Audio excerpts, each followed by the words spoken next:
are still speaking statelessness. Do you belong? Where do you belong?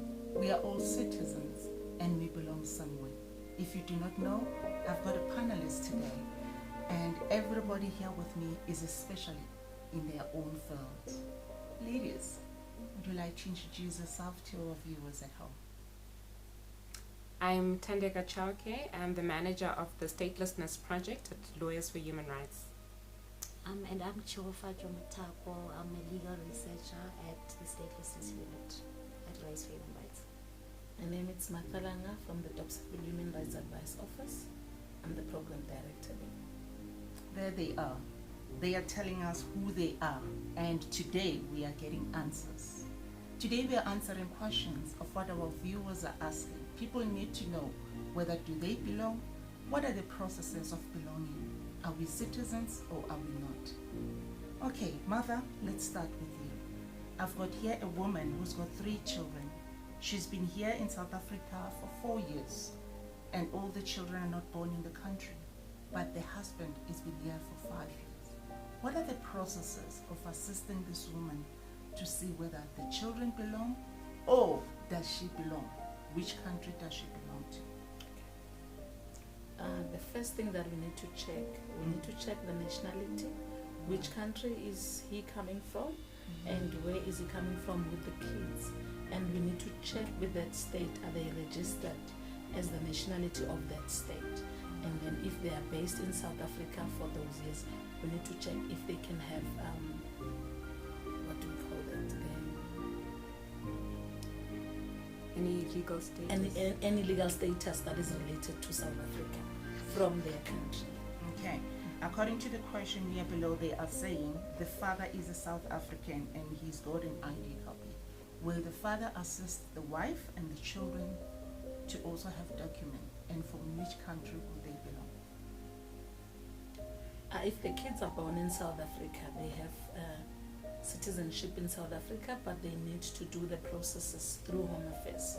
The father can be able to help the kids to do the process, but the process is we need to check with the hospital where the kids were born.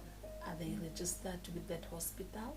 And then those documents are needed by the Home Affairs to prove that they are born in South Africa.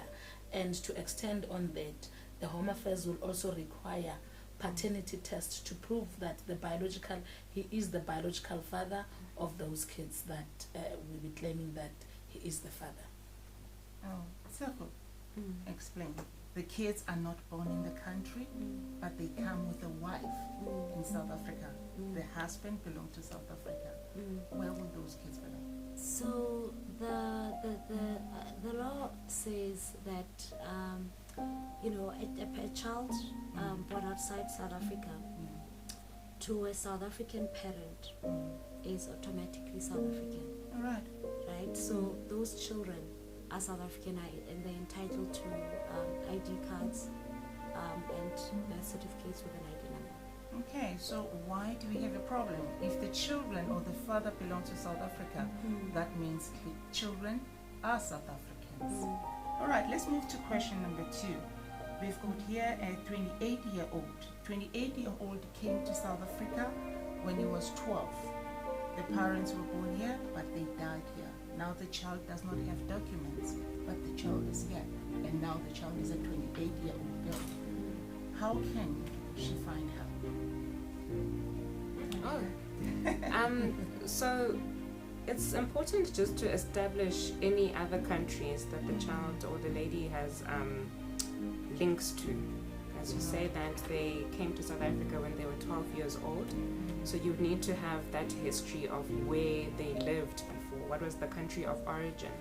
If the parents are South African, born in South Africa and deceased in South Africa, she could still try to trace some relatives that she could perhaps do DNA tests with to prove that she has a relative or her descendants, she descends from South African citizens, then she can claim a South African citizenship. Mother also spoke about DNA tests. Who does the DNA test? So the DNA tests are done by referral from the Department of Home Affairs, and they refer you to the National Health Laboratory Services.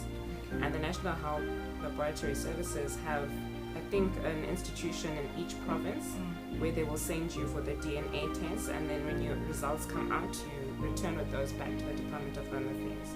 But for most people, the challenge is the expense of these DNA tests. It costs $750 for one test. So if you have to test with a secondary person, you would need about $1,500.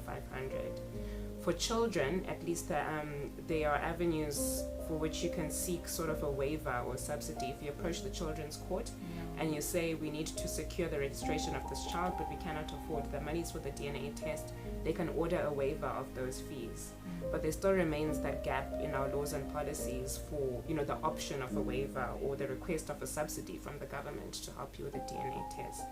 But yes, for people that have relatives that are South Africans but are deceased, the approach is to find a relative that you can do a DNA test with, and with that result, you can then prove your South African ancestry. All right. Yes. Mother, from your department, what is it that your department does for such children? For such children, they come as we do intake. We screen them. All right. We need What to do you know. mean screening? What does screening mean? We need the detailed information from them. All right. Where do they belong? Mhm. Where are they coming from? Which country are they registered? If not, we'll take it from them. All right. Okay. Let's move to this other one. We've got a 15-year-old here who said, my parent or the parent got married, but the father does not give the child the document. It looks like this is the issue of children. It's more affecting children than adults. So now the child is 17 sitting here, but the father has married another woman and he does not want to give the child the documents. What is the first step that goes with this child? The children's court. Okay, so what do? You just walk to Joburg and say children's Because court? especially if we'll have to start with the age of the child, right? Alright, Are they 17? really a child, right? Yes. And so anyone deemed under 18 is automatically a child, All right? right. And so what then happens is anyone can approach the children's court, and it's accessible, it's affordable, and so in that scenario, whoever is either a guardian or caretaker of that child can approach the children's court or any interested party. This could even include us. Right? So the child can As well only as stay the over parents. himself. Because you're assumed to be under someone, even if it's a social worker, Oh, right? all right. Even That's if a it's good one. just a consent person Okay. who sees this problem and says, okay, let's go to the children's court. Get to the children's court, and what you're trying to do is to get an order that will basically compel the father to register the birth or get an ID document for the child. Because there are parents who and I'm just going to actually let Tanda talk more about this, because recently she had a similar case. So it is possible when you approach the children's court to explain what the issues are. Remember, in every matter concerning a child, the best interests of the child are paramount. We have had court rulings that actually state that it's not in the best interest of any child to remain undocumented for an indefinite amount of time. So using those provisions of the Constitution and the law, the children's court actually has the power to compel whichever parent is unwilling to assist the child with that documentation. The children's court also has the powers to compel the Department of Home Affairs to give that child a service, which can include assisting the child with birth registration. So this is why the children's court is very instrumental in cases like that, particularly where the child is under 18. If the child is above 18, you still can consider a court application, but then it'll have to be a high court application. And for that, there may be cost implications, but it is possible to still compel the parent to assist you with your documentation. Okay, while we're still speaking about children, I'm an educator and we have a lot of these children who do not have documented school. What do we do, or who can we ask for assistance so that the children have documents? So you can approach organizations like Lawyers for Human Rights. There is also the Center for Child Law that specifically focuses on children's rights, and the Center for Child Law is the institution that actually brought about the High Court case to deal with the issue of undocumented learners. And what we have been doing as civil society now is using that High Court judgment to raise awareness All right. with schools, with the Department of Basic Education. We raise awareness, we share the judgment with them, we explain what the law says. All right. And through those So interventions... is this your company now going to schools to raise awareness, or where do you raise this awareness? Yes, it can be directly with schools. We can Okay. write letters. We open ourselves up for engagement. If you write a letter and the principal or whoever it is, the concerned person still doesn't understand, we offer that opportunity to have a meeting to discuss things further, so we can explain what it is the law says, what it is the courts have said. And with that information, the schools can then make informed constitutional and lawful decisions with respect to admitting undocumented learners. And I just want to add to that, because we've also kind of realized with time that part of the problem sometimes is also just either not having the information as teachers, whereby you find that they'll say to each child, you need to come with a study permit, right?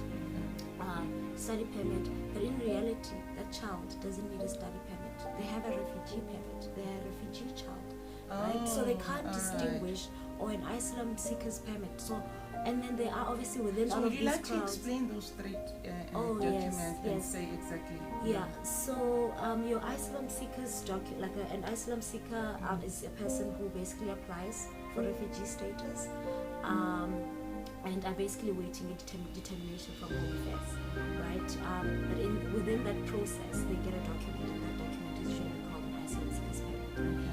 And then your refugee status. What is the purpose of that document? It's to basically legalize your stay in All the right. country while you Okay. await. It's a temporary measure. So while the you hashtag I belong, it's exactly that. await. Yes. Okay. So it's to regularize your stay in the meantime while you are waiting outcome, right? And also, just so you also have, you can access all the other services within, with certain services within Islam Seeker Service, like health, yes, education, right? If anyone requires it, then you can say this is what I'm using at the All moment. right. And your refugee permit is, a refugee person or a refugee is someone who flees either persecution. There are several grounds in the Refugees Act listed. This includes, it could be that you're part of a particular social group that is not acceptable in your country. It could be on the basis of sex. It could be on the basis of just there's a number of grounds that are listed. It could be because of war, occupation, basically anything that is kind of you're being persecuted. Okay. You're fleeing. So now you're persecuted in your country, you run from this country and you don't have documents. Yes, You and still receive the refugee. yes, Okay. yes, sorry. And so once you get to this country, and so you apply, your first step is to apply for asylum, right?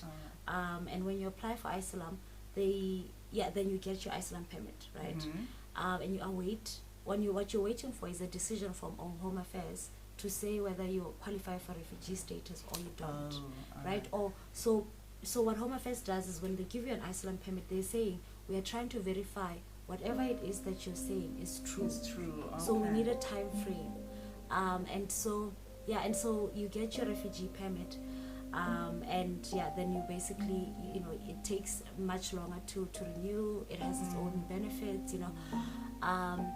but now I think so what I was trying to get at about the teachers was the fact that now you have all those different like a diverse class. You have children who are refugees, asylum seekers. You have children who are just children of irregular migrants, right? Who are undocumented, or and so within, and also South Africans. and South Africans who are undocumented, right? And so there's just kind of a narrow-minded view of we need this one document. We need, or because I'm assuming that you're a non-national, I think you should bring a study permit, or because I'm assuming 1, 2, 3. So as a result, it has kind of led to it has led to confusion, right? So you would send a letter to the teacher, and they would say, not to the teacher but to the principal, to say, on this day this person said this to this child, that they cannot come back until they have a birth certificate, or until they have a study permit, and then would have to say, no, but this child has a refugee permit and it's sufficient, or this child does not have a refugee permit, but the parents are refugees and they are waiting for their file to be joined to their parents' file. And so that's through no fault of their own that it takes much longer than it should with Home Affairs. So yeah. So there's a lot of awareness raising that needs to take place. Sorry about that. Alright. So Mother, since you are exactly in the location, how do you think we must make awareness in the area? Let's talk about your area. How can you make awareness in that area so that the children that are there, they know that at school they are covered or they are not us? Because it's not their fault, it's not the parents' fault, and it's also the lack of knowledge from the teachers. Not even the teachers themselves or educators themselves, it's from the admin department. I think the start would be at schools. We first sensitize and make the school aware, the principals, administrators, the teachers, and whoever is at school. Then the second step would be the parents and the community members around the society. They must all be aware the registration, the processes, and what document is needed for them to be registered at school. Okay, so let's move to the next question because of time. And we have a father here who's got kids from a South African woman, but the father is not a South African. Can the father register the children? Anybody wants to take it? It's a yes. The law does allow him to register the children, but currently the regulations and the Birth and Deaths Registration Act do have a problematic provision that discriminates between married fathers and unmarried fathers. So for married fathers, because you are married, there's a presumption of paternity.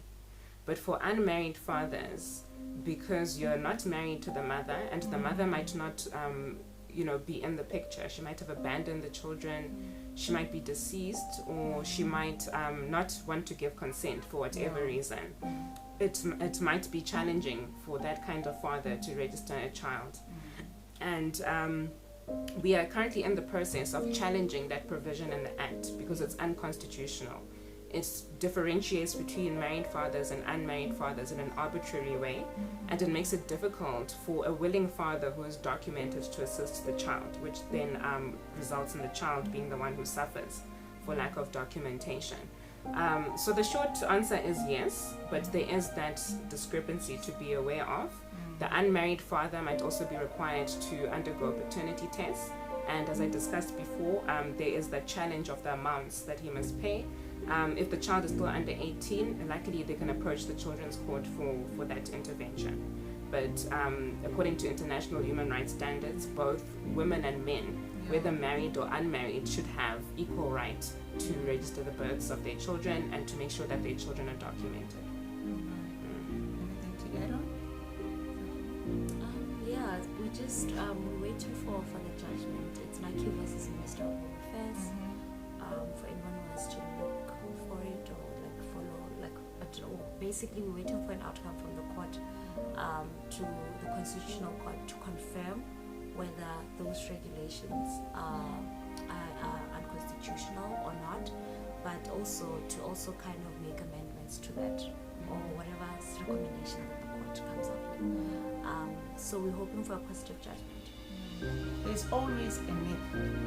Where there's an African human being, there's always a myth. What do you think are the myths of this thing? Because one person will say, you will never get an ID. You can never do this. What are the myths that are out there? And then we can straighten them up for them to say that is true, that is not true. I think the biggest myth is that statelessness doesn't exist. Because as Africans, we have that strong sense of community and of roots. So even when someone needs to explain why they're not documented and why they haven't been able to access certain things, in our communities, it's difficult for people to understand what the person is talking about. When we speak of statelessness, it exists in a legal sense.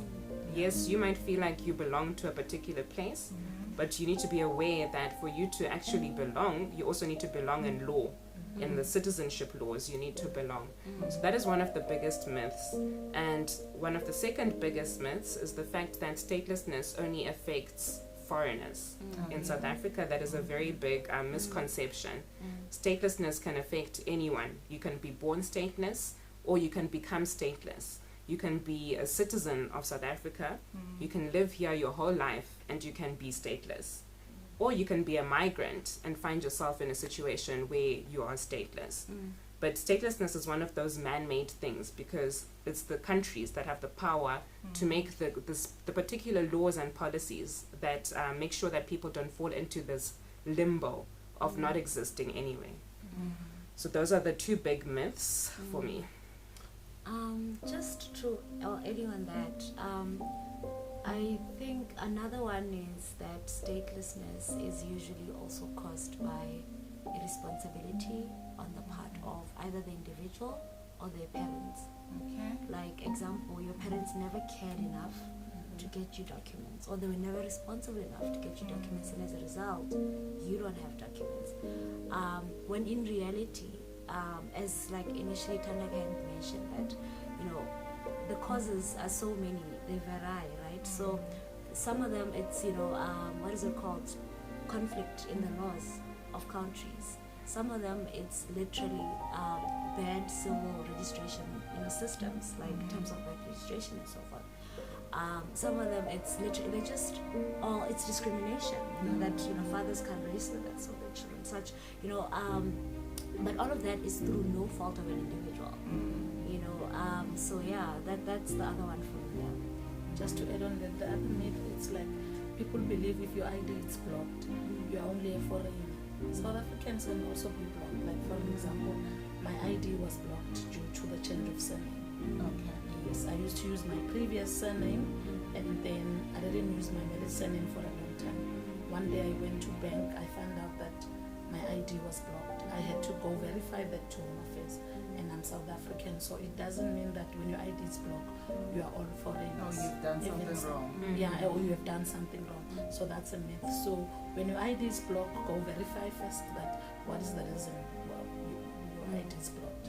Okay, let's help this old woman here. You said I'm a woman and I'm staying with two of my grandchildren. The mother dumped the kids and left. Where do I go to assist my grandchildren? That's a very important one. It's a very important one because in terms of the birth registration process, if a child is orphaned or abandoned, they can only be assisted by a social worker to do the birth registration of the child. We have so many cases where grandmothers have gone to Home Affairs themselves in person and tried to register the birth of the child. And either the mistake is on behalf of the grandmother because perhaps she thinks she is entitled to do so, or the Department of Home Affairs where they misunderstand that this is actually the grandmother, not the mother, and by mistake they register the grandmother as the mother of the child. And where it's picked up is usually where the child now needs to apply for an identity document, and you realize that the birth registration documents are problematic. So the grandmothers always need to find a social worker who will assist with the registration of the child. The grandmother can be there to facilitate the process. She can approach the children's court herself, speak to the clerks of the children's court. The children's court process is very simple. They're just forms that you need to fill in, and then the magistrate will assist in terms of guidance. They will also appoint a social worker who can investigate the situation and tell you what documents you need to bring. What else? Let's say now it's no longer a grandmother, it's my sister's child. Yes. So what do I do? Again, Is it's it the same process? yes. So long as the parents are not there, the biological Okay. parents or the adopted parents are not in the picture, we need a social worker to be involved. It doesn't mean that relatives don't have to assist.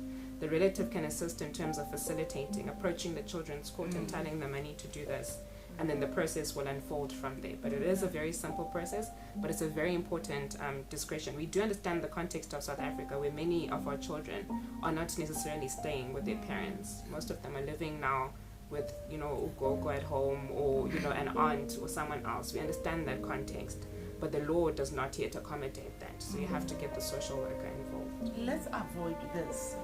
What are the issues, Mata, or what can we do to avoid this? Because now sometimes the problem can be solved right at the beginning, but we always wait until it's too late, and now we have to go through the processes. What can one do to avoid all these problems? let's talk about a lady who's pregnant. Now the Department of Home Affairs has signed the MOU with the Department of Health at antenatal clinic when they're booking for giving birth of the kids.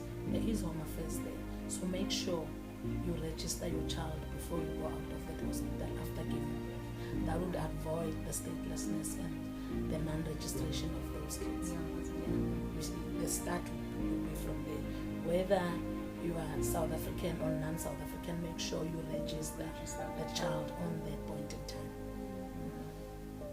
And I think for me it's just reach, right? How do we get to those remote areas? How do we get to, because that's where the people sit with the problems usually, right? And so how do we then kind of bring these issues to light, right? Whether it's via such platforms, whether it's through like inviting journalists or like paralegals or community advice officers, just generally, to try and see to pick out the people with those vulnerabilities in society, because then it becomes generational and it becomes much more difficult to solve. And so it's for me it's like a lot of advocacy needs to be done in that area. Maybe that's why we're here. To give solutions. Yes.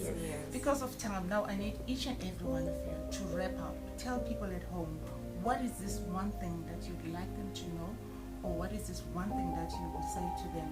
If you have a problem, do not worry anymore. We are still speaking statelessness. Tell them at home, the platform is yours. We'll start with you. My one thing. Okay, sorry about that. My one thing would be, do not suffer in silence. Yes, it's a scary position to be in. You do understand that when you don't have legal status in a country, it can put you in a very compromised position, but do reach out for help. There is the civil society sector out there to give assistance or guidance and to try and to assist. And also educate yourselves about the situation and spread awareness. You also have a responsibility to spread awareness. There is a global action plan called the I Belong, #IBelong campaign, because we say statelessness is a global issue. And the more we speak about it, the more people become aware of it, and the more they try to find solutions for it. Everyone has the right to belong somewhere. For me, it's just the collective responsibility for me. We can't do it alone. Community advice officers can't do it alone. Like we need the people that know the people, and the people who know the people are neighbors, and they, and so it's literally, it falls on all our shoulders. I would say neighbors report the matters, family members report the matters if you have such. We're here to help. That's it. We got all the answers. Now nobody and no child can never belong anywhere. We need all of us to belong somewhere. We need to make sure that every child belongs, every woman belongs. This is Dr. Nisi from Ashes to Beauty.